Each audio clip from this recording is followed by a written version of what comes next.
Welcome to My Forever Home, the podcast. I'm Frances Cosway and I've helped hundreds of people create forever homes. I can't wait to share the journey with you. So let's start.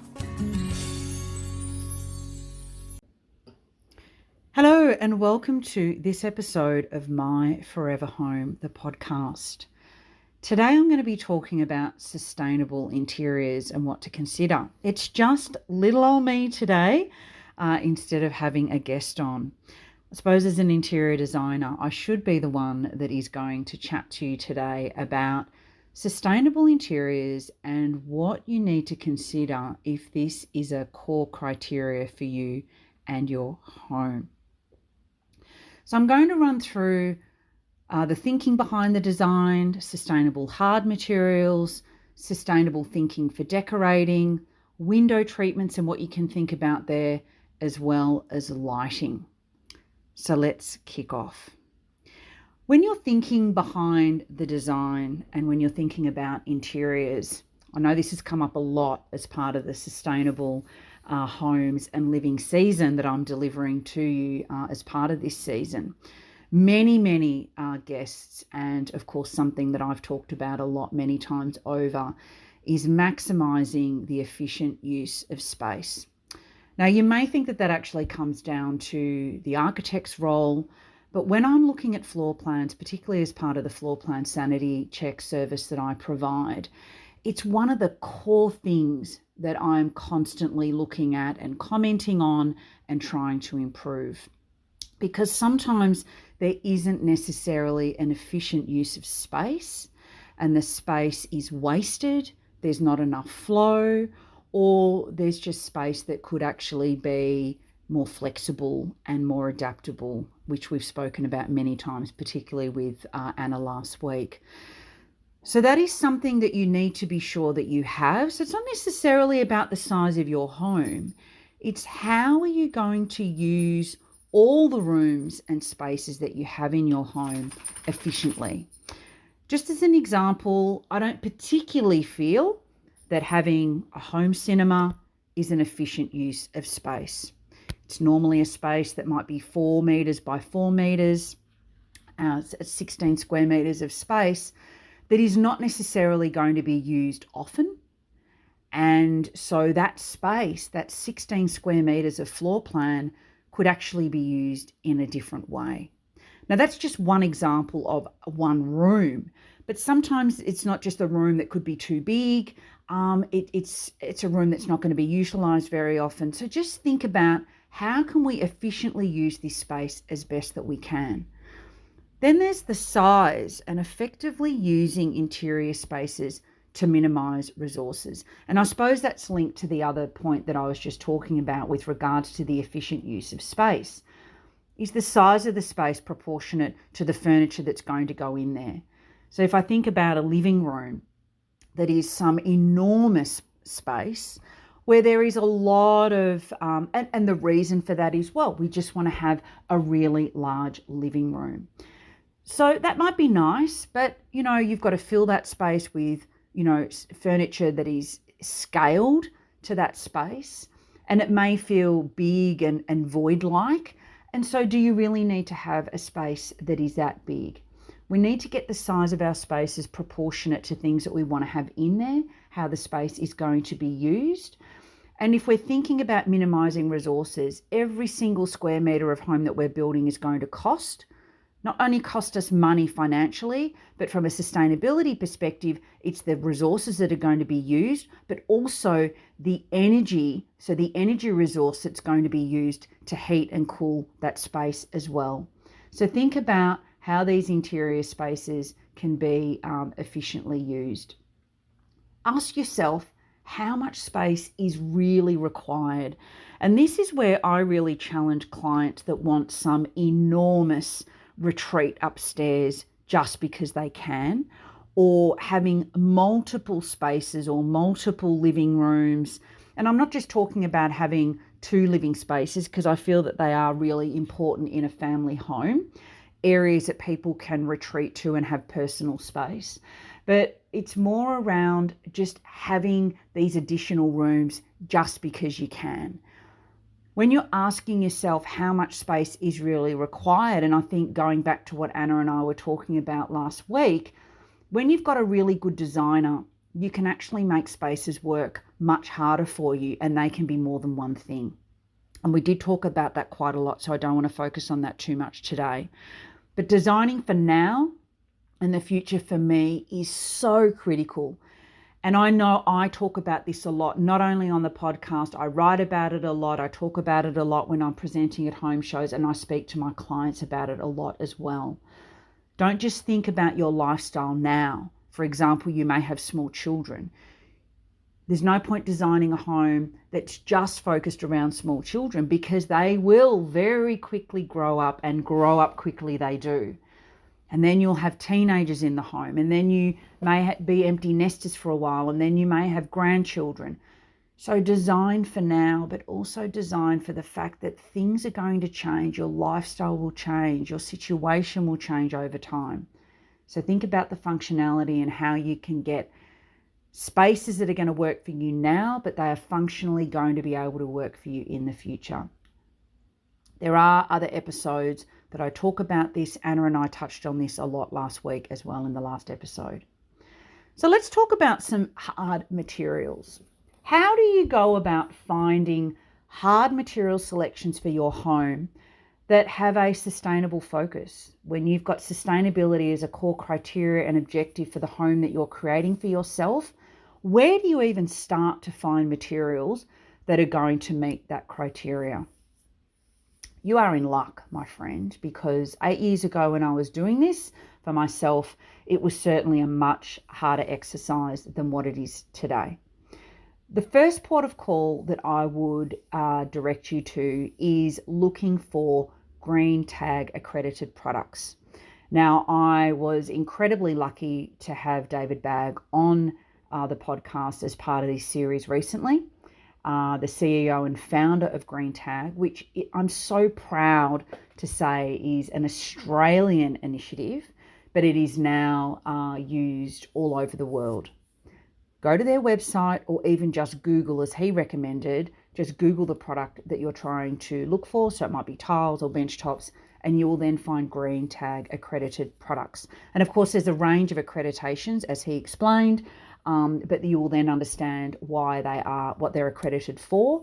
You can also find healthy products. They've got a healthy accreditation linked with them as well. That is such an incredible resource, and that is where you can definitely start doing your research. The other thing that I would encourage you to do is look at reclaimed materials. Anna talked about this as well, in terms of when you're renovating, you can, reuse your bricks. Yes, they need to be cleaned down or whatever. I've had clients that have reused elements of their frame and created, Oregon pine that's been used in the original construction of the home in the 50s. They actually reused that and created a bench top out of it.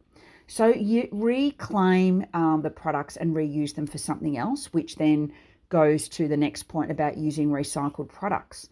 There are engineered timber, engineered floorboards that you can get now that are, using recycled timbers, reclaimed timbers.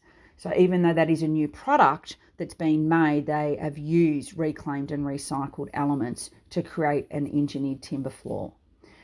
So, and I love that example with that client who was using the Oregon pine, which is not used in construction, and hardwood frames not being used anymore because of the expense of those particular materials now. But why not create then something else? Maybe you're handy and you want to create a piece of furniture. Maybe you do want to have it in the envelope of the house. So they did use the Oregon pine as to make bench tops. They made bench tops for the kitchen as a feature island bench, and then they used stone on the rear benches. They used the Oregon pine also as a bench top in the laundry. They were making timber slats that they used as a feature in the entry. So they were using elements within the renovation that they knew they weren't going to be using in the construction of the building anymore, but they were able to use that and incorporate it into the interiors. So that is, get creative. And it's, it just blows my mind when clients come to me and they're thinking about all the things that they're thinking about from a creative perspective, Don't underestimate your own creative abilities. And I love it when clients are really interested in creating something themselves with their own hands. And that's becoming a real thing now too, that people are creating things themselves. And what a joy that is to add something to your home that you've actually created yourself. Renewable timbers. Using renewable timbers is obviously a much better sustainable story than using something, FSA certified, sustainable forests and so forth. So think about this in terms of your cabinetry, in terms of your flooring, if you are going to be using timber floors, and also think about the chemicals that are being used to manufacture those products. Then you can also look at recycled or natural products for your soft furnishings. So I know I was talking about hard materials, but I'll touch on the soft furnishings here as well. So in carpets, there are recycled fibres that can go into carpets. You can use bamboo fibres for carpets. It's obviously a really fast growing material, rather than bamboo fibres being made into carpets. But wool is a renewable resource, so that's fabulous, rather than using a synthetic material for your carpets. But also fabrics. It's absolutely awesome. I'm seeing a lot of our suppliers are now using recycled textiles within the fabrics they're producing for upholstery fabrics, for curtaining fabric, and so forth. So these products are now being made because there is now a demand for these products. So once you're pulling that demand, you're creating the impetus for manufacturers to create these products. So that's the recycled component. Then there's also using natural products. So wool I've already mentioned for your carpets, but for your fabrics that you might be using for your upholstery or your curtaining, things like natural products like cotton, like linen, rather than using synthetic fibres. Some of the viscoses are also made out of, viscose is sort of a general fibre, but some of it's a synthetic, some of it's actually made out of natural fibres, and then they turn it into a viscose type fibre. So looking at natural products and looking at recycled textiles, there's so much waste in textiles, which is actually what Sally and I were talking about in the initial episodes of this season as well. Use non-toxic and non-polluting products. So when we're talking about paints, organic fibres and water-based products, this is where you can use non-toxic and non-polluting products. And again, green tag is going to be your absolute best friend when you're trying to find these products. So with paints, you're trying to minimise the amount of VOCs that are being emitted. There's so many brands now that are using no or incredibly low VOC. Dulux have now released one. Hames have got one.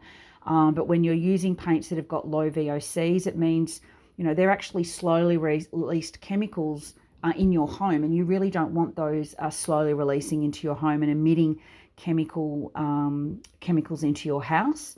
So using non-toxic and non-polluting. And I just referred to it earlier on. Be mindful as well, and again, green tag will be your best friend for this, is some of the MDF products, as an example, that are coming in and being manufactured outside of Australia.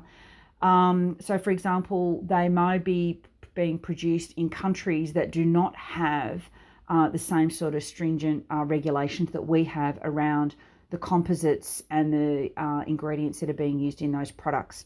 So for example, you might be having MDF that the binders are using formaldehyde or other sort of really, what's the word I'm looking for?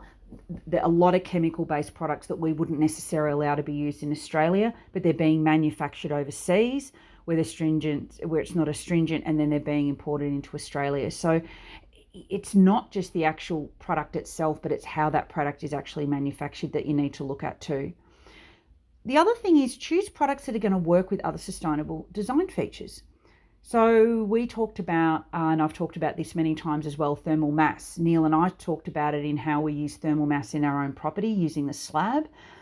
And so what that enabled, what we needed to do then was, how do we utilise the thermal mass of the home, and what products can we choose that are going to complement that sustainable design feature? So as an example, with my own home, we have a concrete slab, which is our thermal mass. So I needed to make sure that we were using tile on top of that so that the temperature level of the slab was able to transfer through the tile. If we had have used timber, that wouldn't have happened because the timber would have stopped that heat transfer coming through the slab. And so it wasn't going to then naturally remain cool or warm.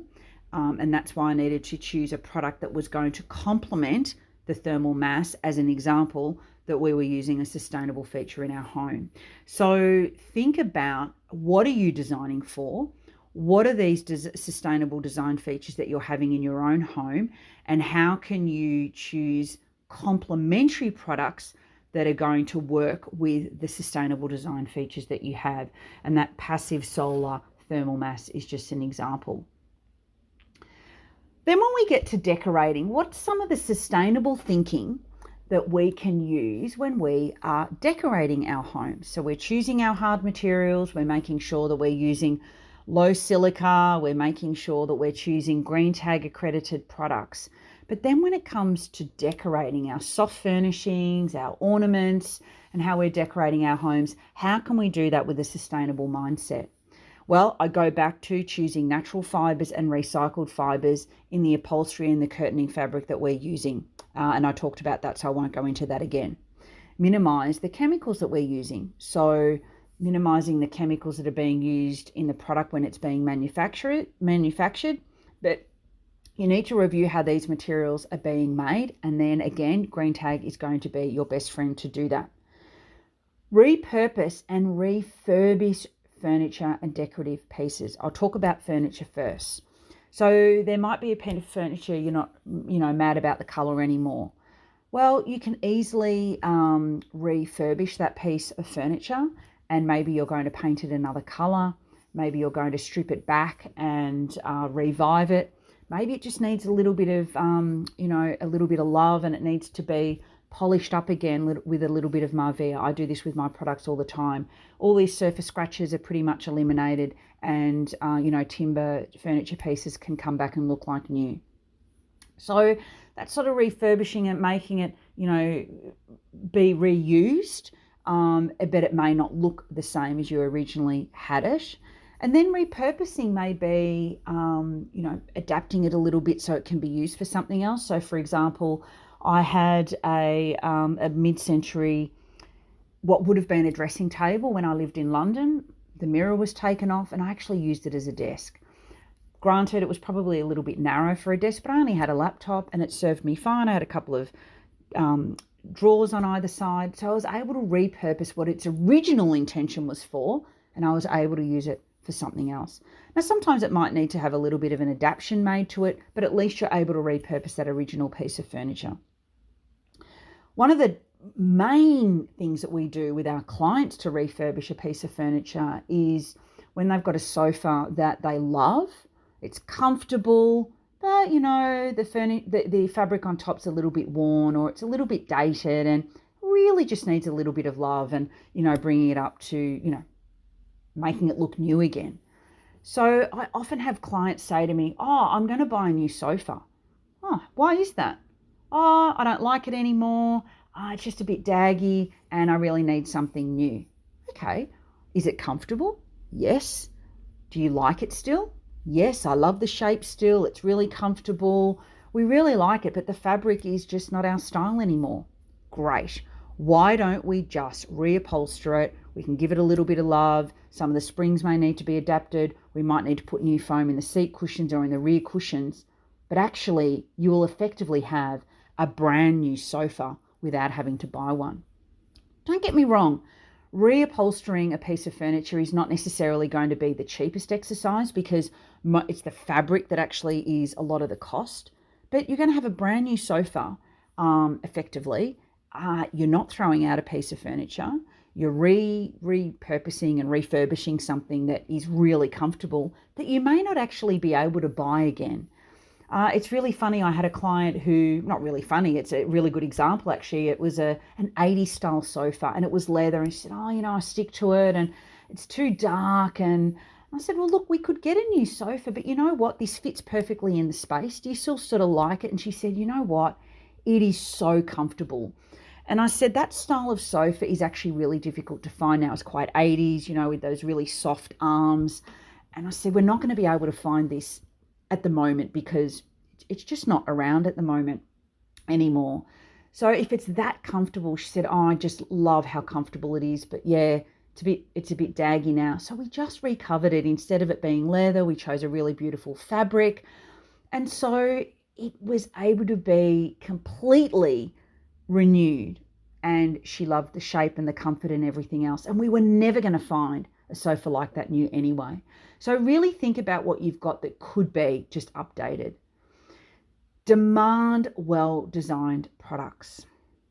If you are demanding well-designed products, as I said earlier, it's going to then mean manufacturers are going to start producing well-designed products, and they will last. Now, as I said in previous episodes, it doesn't necessarily mean that everything in your home has to be designer and everything in your home has to be expensive. It's about choosing products the best that you can afford, particularly for some of your key items. Sofas will last, dining tables will last, really good chairs will last. And as I've just explained, you can get them recovered, you can get them refurbished over time. And they are going to stand the test of time for you because they're well made, so you can refurbish them later on. But I also feel that really good design stands the test of time from an aesthetic perspective as well. So you're less likely to feel that they need to be replaced because they still look good years and decades later.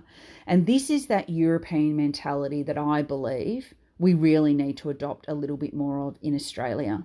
So I have got, as an example, I have got furniture pieces that I purchased in Amsterdam when I was in my 20s. So we're talking, 25 years ago, and they are still in my home. They still look good.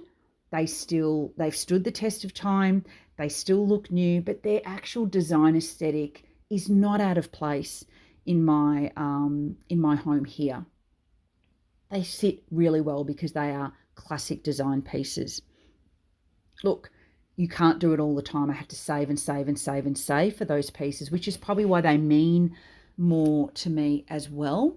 They're not cheap and cheerful. But as I was talking about with Sally in episode 1 and 2 of this season, it doesn't matter if you're getting pieces from more cost-effective stores.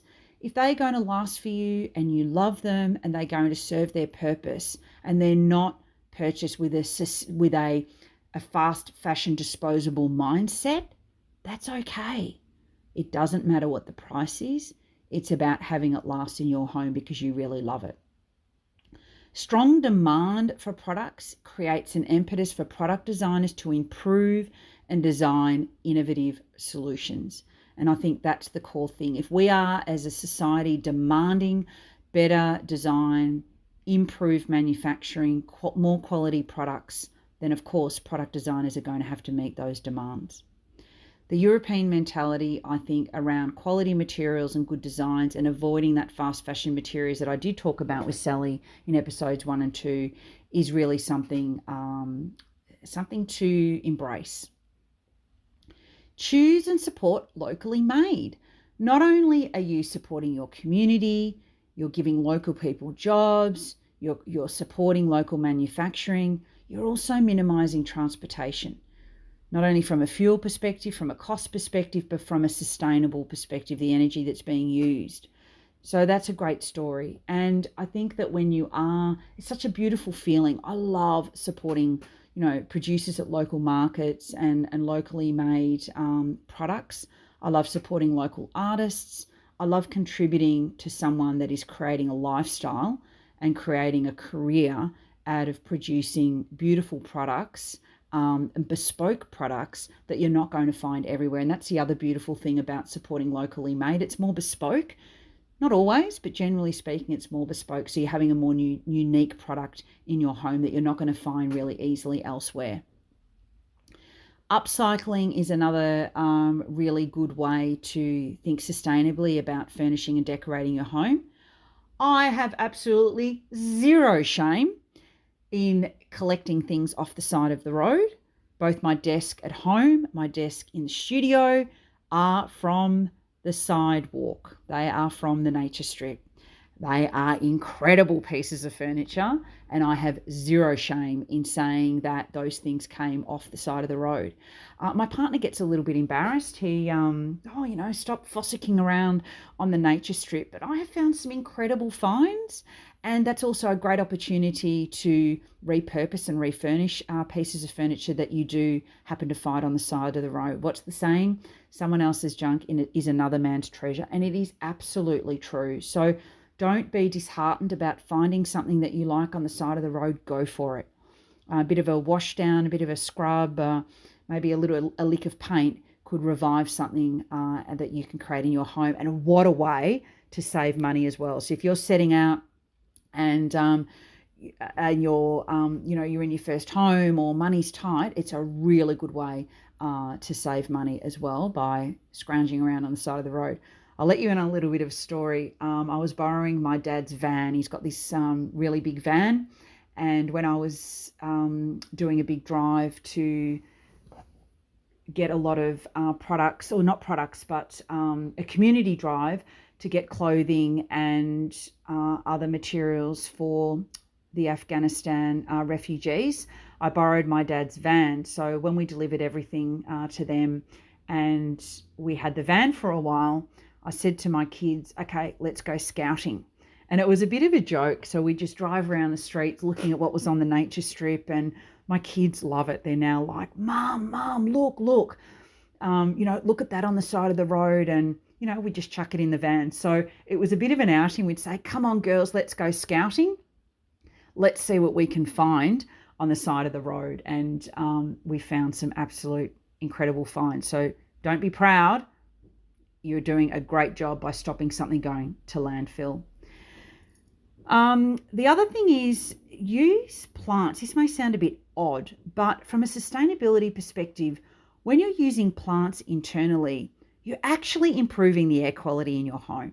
So not only do they create a sense of calm in your home, they create a beautiful aesthetic and make a home feel really lived in. I think I've said it before many, many times. If there's one thing that you do in your home, add some plants for instant calm, instant decorating pizzazz. But they also serve a purpose by improving the air quality of your home as well. And so that is creating an internal sense of calm and making you feel comfortable at home. And look, that is all part of this whole thinking as well. Now, window treatments are another area where you can really make some sustainable gains. We talked about it last episode as well around using thick lined curtains from a thermal perspective, particularly when you're using pelmets. But let me just give you a few stats on this. Most homes are built using ordinary glass, as in single pane glass. That means that they let in around 87% of heat during summer. So when I say to people, don't worry about what blind you're using, and someone will say to me, but I'm going to have blockout blinds. It's too late because already that heat transfer has occurred. We're also losing around 40% of our heat loss from our homes during winter through our glazing, ordinary glass. Now, obviously that's changing as more and more homes are going to double glazing, and more and more, now it's going to be a regulation that they need the 7-star NAIDERS rating, which will mean you need to use double glazing just as a given. But for the older homes that we have that aren't necessarily double glazed at the moment, window treatments fulfill many sustainable purposes. So when you're thinking heavy drapes, lined heavy drapes, particularly with a bump lining to add that, fullness, but they're also adding a thermal layer as well, they're going to help with the energy efficiency. They're going to keep the rooms warmer in winter and cooler in summer because you're blocking that heat transfer moving itself into the space. Curtains, they wrap themselves around the glass. They encapsulate the glass. And then when you've got pelmets as well, stopping that release of hot or cool air escaping into the room, it means that you're able to manage the thermal quality or the thermal temperature in your space much more easily by using curtains. The other great thing with curtains is They decorate the space. They add, they're dressing the window. They look beautiful. They're acting as a thermal property. But the other thing is they block out completely the light. So for bedrooms, and if you're light sensitive, they are such a brilliant solution. Sun management is also able to be managed with curtains and other window treatments. So you're able to block the sun coming in, and they act, particularly curtains, as an insulating treatment as well. Curtains, think about curtains in natural fibres, like I was talking about before. And if you are going to use Venetians, timber Venetians, plantation shutters and so forth, try and use timber, even though they will deteriorate faster than PVC. Although having said that, there are now more sustainably friendly PVC ones available if you're using plantation shutters or Venetian blinds. And don't forget, as we talked about last week, pelmets, it's function over form. They are going to prevent air escaping at the top of the fitting, which means you don't have to heat and cool that air, but it's also meaning that that particular air that's between the window and the curtain is not escaping into the room either. So it's just going to make it a lot more comfortable without you having to use artificial cooling or heating. Pelmets can look beautiful. They can be built-in pelmets if you've got a contemporary home. They can be self-upholstered, so they're in the same curtaining fabric as the curtains themselves, so they're matching. They can be really, just timber, but you can actually make your pelmets contemporary. Sometimes people feel that a pelmet is a really old-fashioned type of treatment, but it's actually not. So there's lots of different ways that you can use pelmets.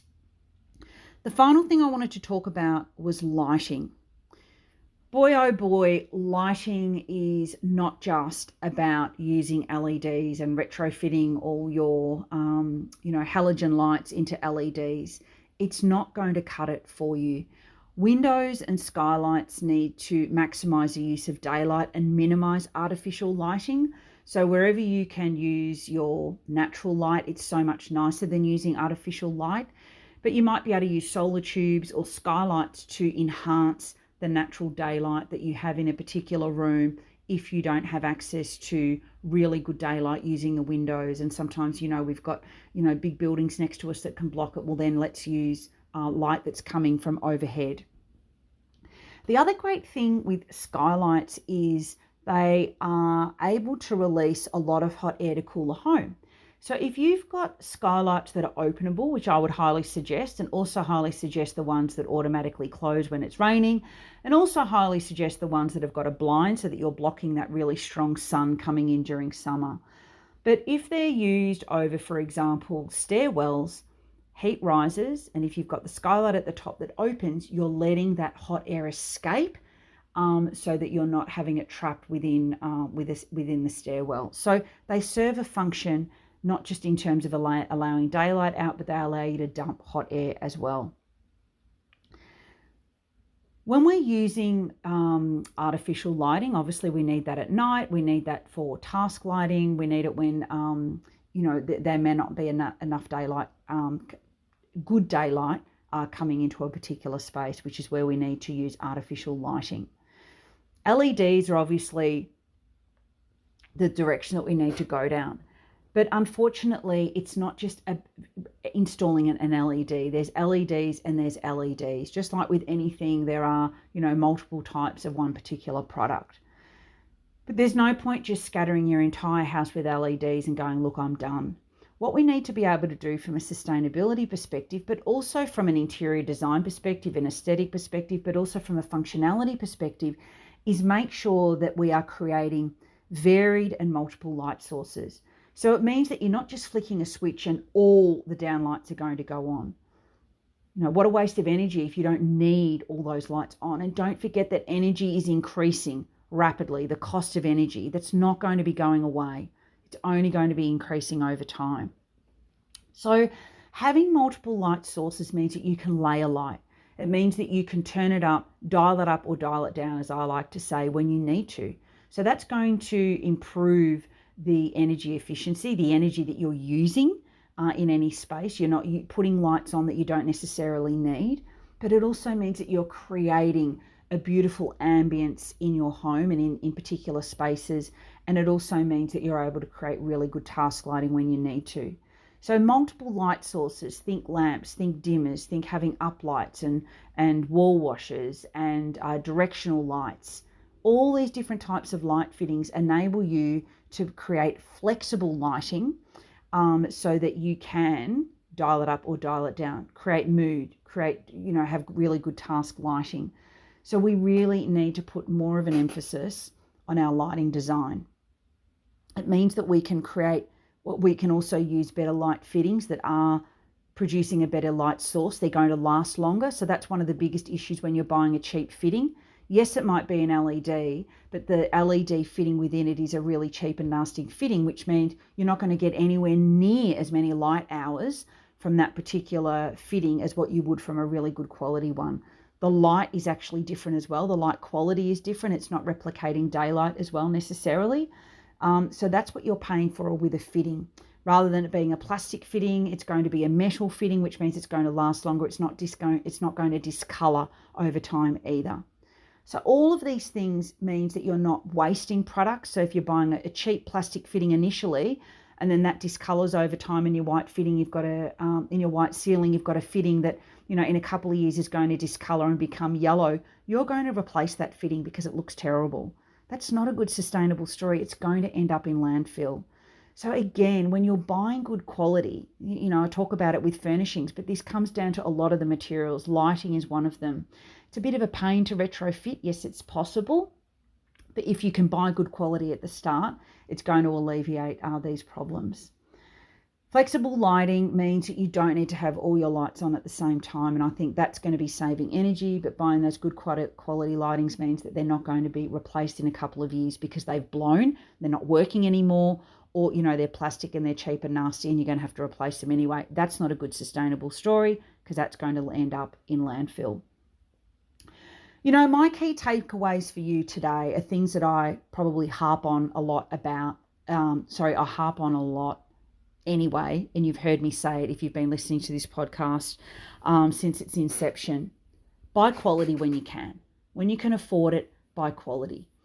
Go to Green Tag and really look at the products that you're wanting to have in your home. Are they Green Tag accredited? Can you choose really good sustainable products in your home that still have and still make up the sort of look that you're after as well? Another product that comes to mind is Paper Rock, which is, it's made out of paper, benchtop made out of paper. It's got a beautiful ply looking edge and it's recycled. What a great story. But that look is not going to be for everyone.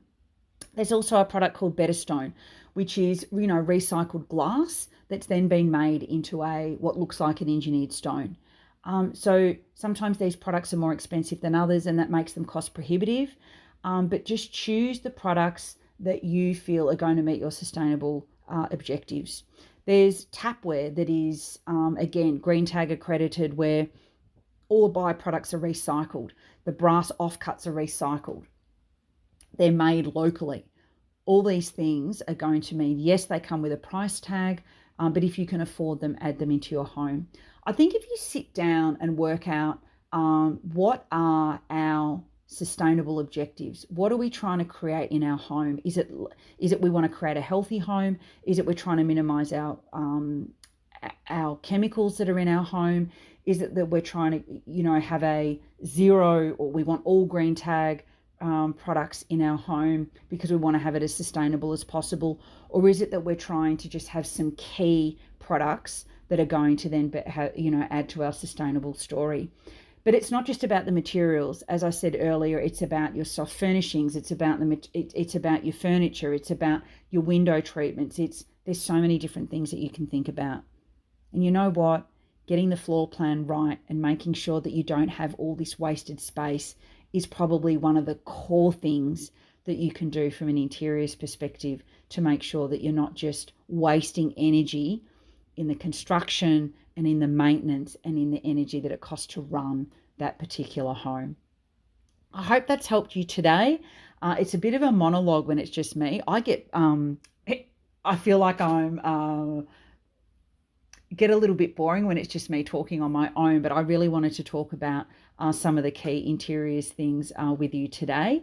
And there'll be our guests are back next week, which I hope makes it a little bit more interesting when there's different people on the show. But of course, it is always good for me to come in here and just share some of the knowledge that I have with you. So I look forward to having you next week. There'll be some resources that I'll add into the, obviously the link to Green Tag and some other resources that I think will be helpful for you as you go on your selections journey, your decorating journey, your window treatment journey, your lighting journey, just to start with in terms of selecting things for your interiors. Have a fantastic week. Bye for now. Thank you so much for listening to this episode of My Forever Home.